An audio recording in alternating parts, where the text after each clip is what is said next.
আজকে দীর্ঘ 1 মাসের সংযম এবং ইবাদতের পর আজকে পবিত্র ঈদুল আজহা উপলক্ষে সারা দেশের মানুষকে জানাই ঈদ মোবারক। ঈদ মুবারক। মোবারক। আমরা আশা করি যে প্রত্যেকেই নিজ নিজ পরিবার পরিজনের কাছে পৌঁছেছেন এবং যার যার পরিবার পরিজনকে নিয়ে আনন্দের সাথে এই ঈদ উদযাপন করছেন। আমরা এবার আপনারা জানেন যে ঈদ উৎসব, ঈদ মিছিল আমাদের প্রায় 500 বছরের ঐতিহ্য এবং সংস্কৃতি।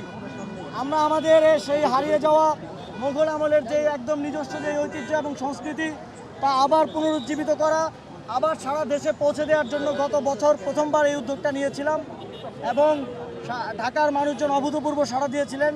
এবছরও ঈদ মিছিলে অভূতপূর্ব সাড়া আমরা পেয়েছি। সবাই এসেছেন আমাদের এই নিজস্ব সংস্কৃতি উদযাপনের জন্য, একসাথে আনন্দে ঈদ উদযাপনের জন্য সবাই এসেছেন। যারা আজকে উপস্থিত হয়েছিলেন সকলকে আমি ধন্যবাদ জানাতে চাই। যারা এই প্রোগ্রাম আয়োজনের সাথে যুক্ত ছিলেন, পরিশ্রম করেছেন, সকলকে আমি ধন্যবাদ জানাতে চাই। এবং আগামী দিনে আমাদের এই যে নিজস্ব সংস্কৃতি এবং উৎসব, এইটা উদযাপন আরও বড় পরিসরে আমরা করতে চাই এবং সারা দেশে প্রত্যেকটি জেলা শহরে এই উদযাপন হওয়া উচিত।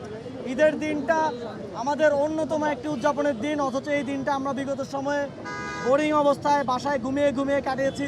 বিকালে সন্ধ্যায় পোস্ট দেখতাম, সবাই পোস্ট দিচ্ছে যে 4 ঘন্টা ঘুমাইলাম, 5 ঘন্টা ঘুমাইলাম, কিন্তু এখন আর সেই দিনটা নেই। আমরা এখন সবাই একসাথে আনন্দের সাথে উৎসাহের সাথে এই দিনটা উদযাপন করে একই সাথে আমাদের ঐতিহ্য এবং সংস্কৃতিকে ধারণ করছি, একই সাথে আমাদের সবচেয়ে বড় যে উৎসব সেটাকে প্রকৃত উৎসবে পরিণত করছি। আমরা আজকে আমাদের মিছিলের স্লোগানে আপনারা দেখেছেন হাদি ভাইয়ের হত্যার বিচার চেয়েছি, আমরা প্যালেস্টাইনের জন্য স্লোগান দিয়েছি। আমরা একই সাথে উদযাপনের সাথে সাথে আমাদের যেই জাতীয় এবং আন্তর্জাতিক যেই ইস্যুগুলো আছে সেগুলোকে উত্থাপন করার চেষ্টা করেছি। আপনাদের সবাইকে আজকে উপস্থিত হওয়ার জন্য অনেক অনেক ধন্যবাদ। আগামী দিনেও আমাদের এই প্রক্রিয়ার সাথে এবং এই উদযাপনের সাথে আপনারা যুক্ত থাকবেন, এই প্রত্যাশা রেখে শেষ করছি। আসসালামু আলাইকুম।